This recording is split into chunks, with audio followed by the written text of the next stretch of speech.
Welcome, welcome. My name is Bethany Wiggin, and I'm the faculty director of the Penn Program in Environmental Humanities. That's an academic program at the University of Pennsylvania, where we research and study environment and society together, collaborating on projects which require scientific, historic, cultural, and social expertise. Public engagement and community involvement are integral to everything we do, and we are really glad to have you here with us for this public storytelling and story sharing workshop.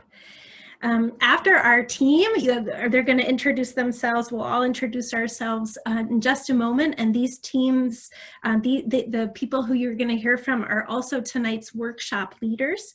After that, we're going to hear briefly from you, and you'll soon see some questions that climate storytelling intern Danny Cooper is dropping into the chat. And we hope that you will go ahead and introduce yourselves not only in the breakout rooms in person, but via chat. So with no further ado, Danny's gonna drop that right in there, and feel free to please put in your name and your pronouns. Those are optional. Let us know where you're Zooming from. Let us know what brought you to this workshop. And if you'd like, you can let us know what was the very last tasty thing that you ate. So over to you, Connor. Yes, hello, my name is Connor. I am Zooming from Philadelphia. I'm excited to share some of the materials I've been working on this summer with you all, and the last very tasty thing that I ate was a grilled cheese. Danny, do you want to introduce yourself? Yeah, hi, my name's Danny Cooper. I've been interning at PPH since January, and this last summer I was happy to develop the new Beyond Humans part of the My Climate Story campaign. I'm Zooming here from Philly. And the last tasty thing I ate, I ate sweet green for lunch. Now, next, Semna can introduce herself. Hi, everyone. My name is Shemina. I started working at PPH in June as a public research intern. I'm Zooming from Texas, from Houston, Texas. And the last tasty thing I ate was some red lentil pasta that I had for dinner last night. And the last member of our team who we'd like to introduce herself is Angela. Hi, I'm Angela Faranda. I'm the PPEH program coordinator, and I'm happy to be here with you all this evening. And the last tasty thing I ate was probably goat cheese on my salad.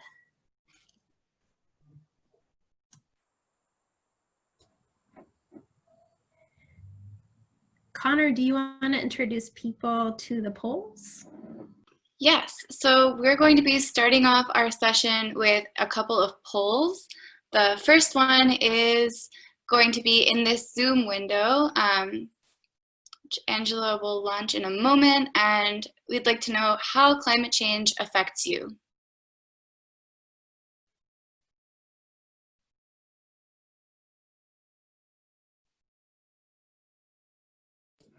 We'll leave the poll open for about another 15 seconds. On my screen, I can see the results coming in.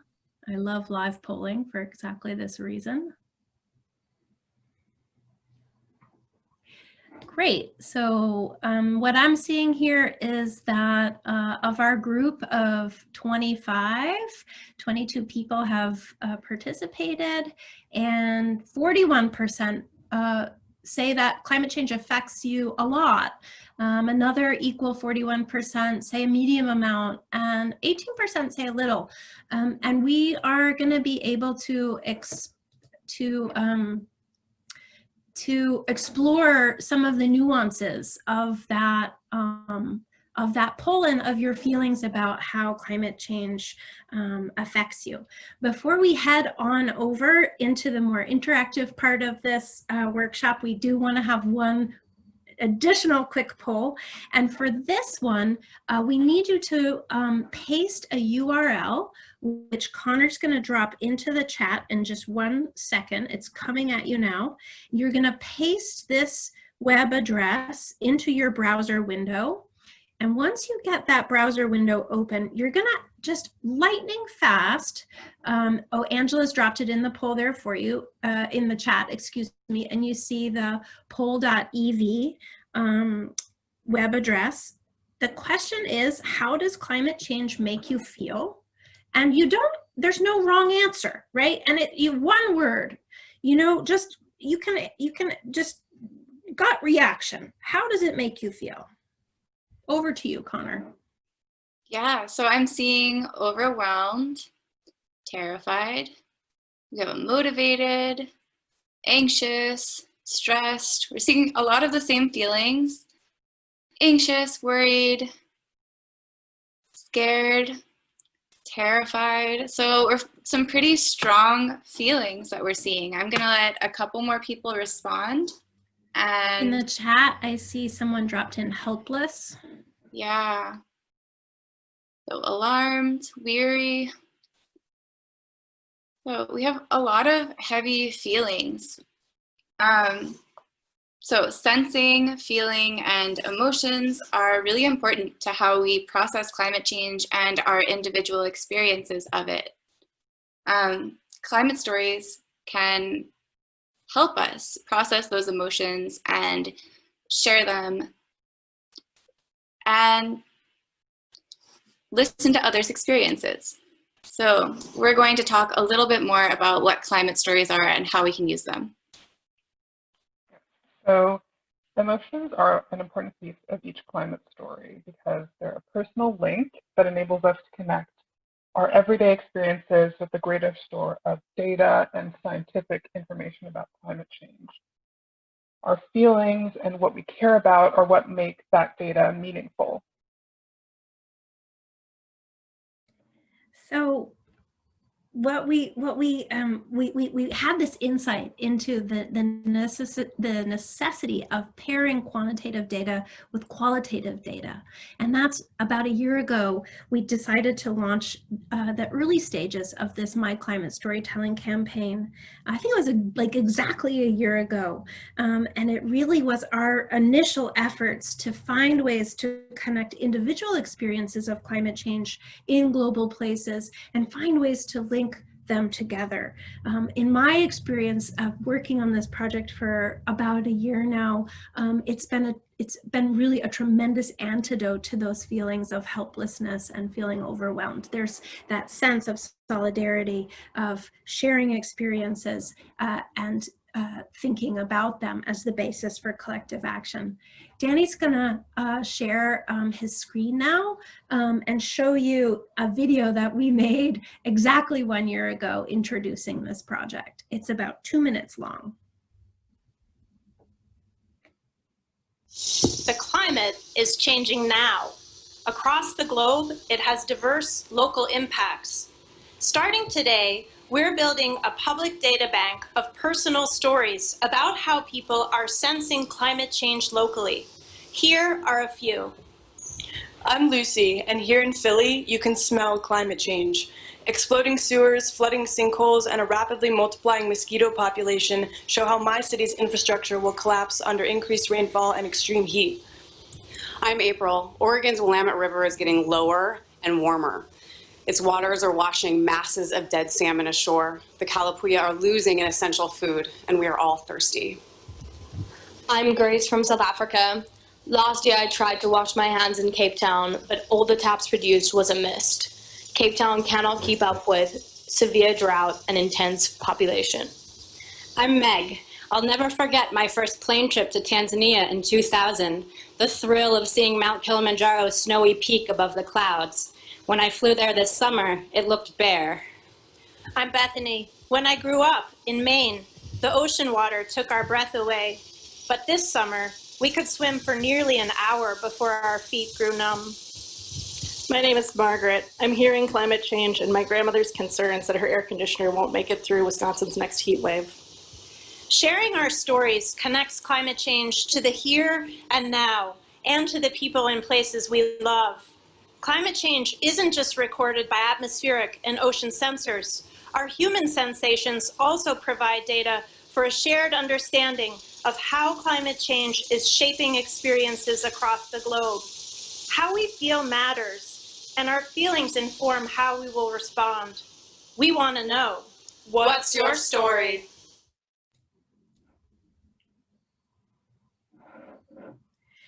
So in just a moment, we're going to get to find out what's your story.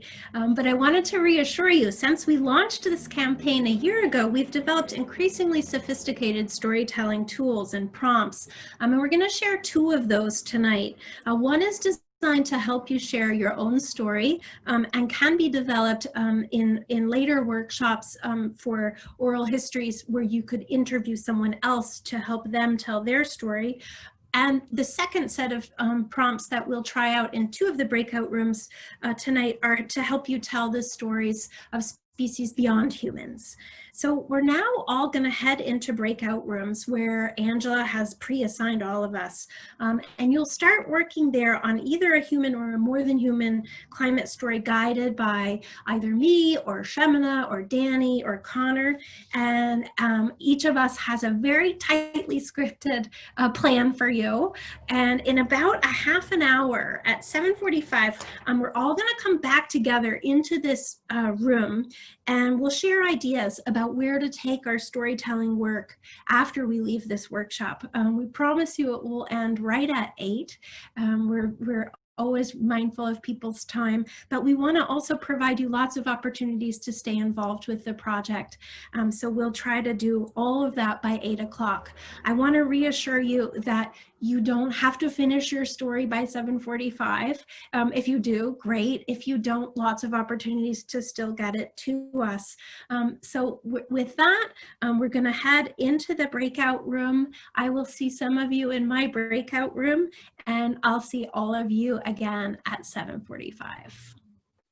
Perfect. Good to see everyone again. I'm really delighted that this is working so well. Danny, I heard you sounded like maybe a little Bon Iver, or I was like, we were also rocking out to Shemina's playlist. I think it was Joni Mitchell. Oh, you were Joni Mitchell. Oh, very good. Shemina, thanks again for making that for us. It was so great. We're gonna hear from each of the breakout rooms now. And Danny, like, what happened in your breakout room? Yeah, so we went through, we discussed some basic things about a climate story, like the difference between climate and weather. We talked about the Anthropocene, and then we went into telling our actual stories, and we all picked a different bird.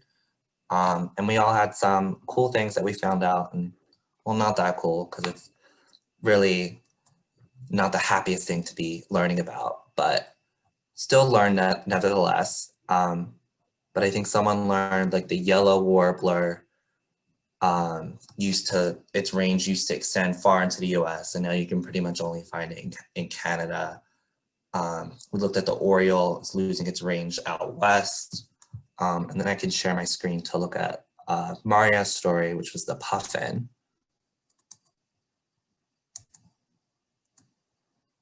So we have the Atlantic puffin. Its habitat's coastal and offshore waters in the open sea. How's it experiencing climate change? It's warmer because the water's warmer because it breeds in cool water, which can affect how they live in the environment and how they move about their habitat. A cool fact Maria found was that the nest site is burrowed under rocks rather than a nest in a tree. And how does this make Maria feel? Upset. But the fact that there are conservation efforts going on makes her feel good. So that's a lot of what we felt doing this. There's a lot of negative emotions. But I think by telling these stories, it's a good way to process it and a good way to take a step forward and actually do something. So yeah, I think Danny, Shemina can care for her group next.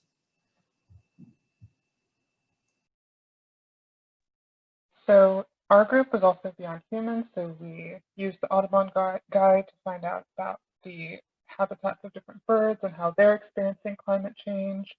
Hedda spoke about an experience she'd had with birds in Philadelphia, a pretty horrifying experience where this wasn't one of the birds that were on the list, but Hedda shared this because it's something that she had seen, that sparrows were dying, and she and a friend of hers were having to bury them and not knowing exactly what was causing these birds to die. And Sarah, also in our group, brought it back around to hope, and we were talking about the creativity of a lot of these species and how, in the same way that we might kind of think of ourselves as adapting to climate change as it happens, a lot of other species are adapting to climate change and finding ingenious ways to deal with changes to their habitats and changes to their diet, that even though it is tragic in many ways that they're having to make these adaptations, there's something inspiring about seeing that happen in a kind of parallel way. And then Kathy shared experiences with the eastern bluebird, which she said used to be extremely common where she lives in Virginia when she was little. And then as she grew older, now it's kind of a treat to see them. And she's really delighted whenever she sees them, which is a perfect example of a climate story of that species, but also a personal climate story. So those are some of the stories that we had in our group. Yeah, so I can share some of what my group did. We talked about coasts and how beaches and other coastal areas are affected by climate change. We talked about archives and memory and what it means to lose things to climate change or to record stories. I'm actually going to share one that we didn't have time to read in the larger group. So I'll share my screen by Isabel. Her climate story takes place in Monterrey, Mexico. So nestled, actually, Isabel, would you like to read your story? I can also read it out loud. Yeah, I mean, you can read it or I can just talk about it. Yeah, go ahead. But yeah, when I was doing high school in Mexico, winter was always a surprisingly cold experience. And, you know, we had to like run our heaters at night and we always had to dress in a bunch of layers. And when I moved to college in the States and experienced like real winter with houses that actually were adapted for heating, winter became like very comfortable. But and I thought that going back home, it meant that I would have to be uncomfortable again, but actually winter was basically non-existent for the past 2 years for me. And then sometimes like it actually has snowed in Monterrey. So the climate there is just so volatile. Yeah. Our group also was concentrating on human experiences of climate change. And we talked quite a bit about the difference between weather and climate. And one of our participants, Echo, if you're there, feel free to say hi. Echo is in 8th grade, and we talked about how difficult it is to understand the difference between weather and climate if you don't have a long life experience to make sense of that. And we talked about ways that you could nevertheless be an effective climate storyteller, even as a young person, whether that's interviewing an older person or looking at accounts and some quantitative measures of the place that you cared about 30 years ago, roughly. We talked a lot about the difference between quantitative and qualitative data and how they can be powerfully combined. And we again really talked about why study climate in the first place. And James really brought it home for us that climate, the global climate, has been stable for roughly the last several thousand years. And it's a stable place that we call home. It's the one planet that we have. It's the basis for our era of the so-called happy Holocene, which in the era of the Anthropocene seems to be coming to an end. We talked about the difficulty of the experiences of climate chaos and of having stable expectations disrupted, that climate and historical records are no longer predictive of the future. And we talked about climate storytelling is hard because you have to sit with very difficult feelings. And we talked about why you might want to do that nonetheless. Like, why do that hard work? And we talked about how important it was to share the stories. And I'm going to quickly just share my screen with you to show you a few of the just a kind of a summary in the Google form of what we've been seeing. Here you can see this is the story we just heard from Monterey, but we've also been getting stories very close to Philly, in South Jersey, in Washington Township. This is just tonight. Concord, New Hampshire, Nantucket, Evanston, Simsbury, Connecticut, Beijing, Washington, New Jersey, Avalon. And there you get this sense, just even in this small group, of this sort of huge range of people in all of these places, all of who care enough to sit down and talk about the changes that they are sensing, seeing, hearing, smelling in the places where you may find yourselves or that you care about particularly. We want to really give you a sense of how you can share this work with other people as well, and how you can share your stories. And the way to do that is really to visit this page, and maybe Angela, you could drop the URL in the link. And what you'll see here, there are so many great resources in this experiments page, including this just short, almost 3-minute video, which is a tutorial about all the various ways that you can share your stories. And in the interest of time, we can't play it for you, but I really encourage you to check it out. It's an incredible animated whiteboard that students, Grace Burrows, Evie Sorrell, and Katie Collier made for us, and it's just fantastic. They give you in that video very clear instructions about you can call the Climate Story Hotline, you can submit your stories to the Story Bank, and we will also help you by sharing them on social media. I'm going to turn it over to Danny to talk a little bit about the social media, but before I do so, I wanted to just highlight 2 things. And on this page, which has a lot of dense text, but I wanted you to really see that not only can you submit a climate story in English, but that we have storytelling prompts in 15 languages and counting. So if you are working with or yourself are a speaker of languages from Arabic to Spanish, that's about A to S we have so far. We're working to get every letter in the alphabet, that we have those Google Forms available for you. All the stories, regardless of the language that they come in, are collected in this story bank that we have. And here, I just pulled one up for you.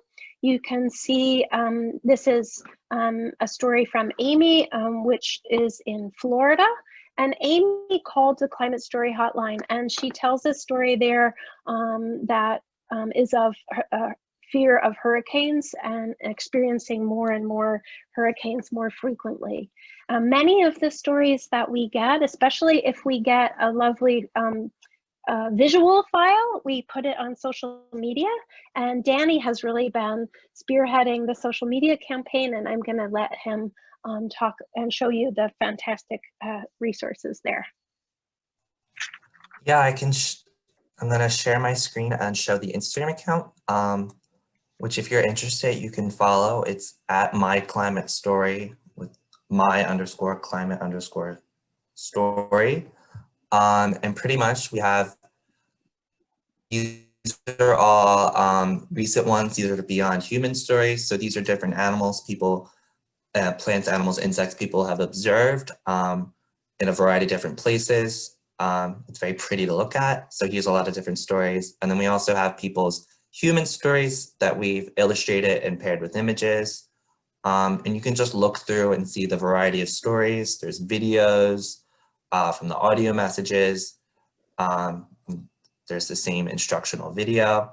But yeah, there's also, speaking of Beyond Humans, you can also join the iNaturalist project, which is an app on your phone that you can take pictures of the different species you see out and about. It'll tell you what the species is, and that's a good starting point for telling those types of climate stories.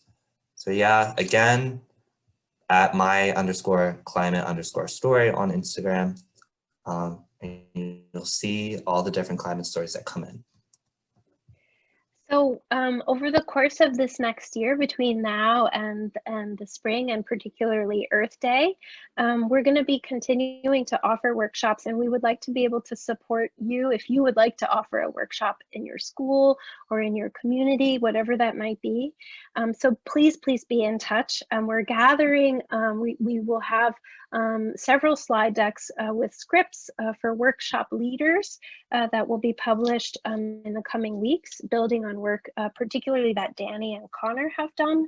And we're very excited to announce that the college dean has also hooked us up with a documentary making team, and there will be a Climate Storytellers video documentary coming in the spring, as well as a printed book featuring both individual climate stories as well as climate storytelling and climate story sharing tools. And if you would like to be part of that video documentary project or the book project, definitely let us know and be in touch. We won't be able to share everyone's story probably in printed form or in video form, but absolutely in social media, and every story which you would like to have included in the public story bank will be included there. So with that, I'm going to say thank you and turn it over to Connor and Shamina to sign us out. So just to close out, please, everyone do feel free to send more climate stories, to send multiple climate stories. Angela has sent all our emails in the chat, so also feel free to be in touch. Yes, and if you all would like to have your own climate storytelling events or workshops, we will be releasing some slides to go with this workshop, so you can do it in your own communities or share it with friends and family. So keep your eyes out for that, and please do continue to contribute. Okay, thank you all and good night. Thank you, everyone. It was great to meet you. Great work. Be in touch.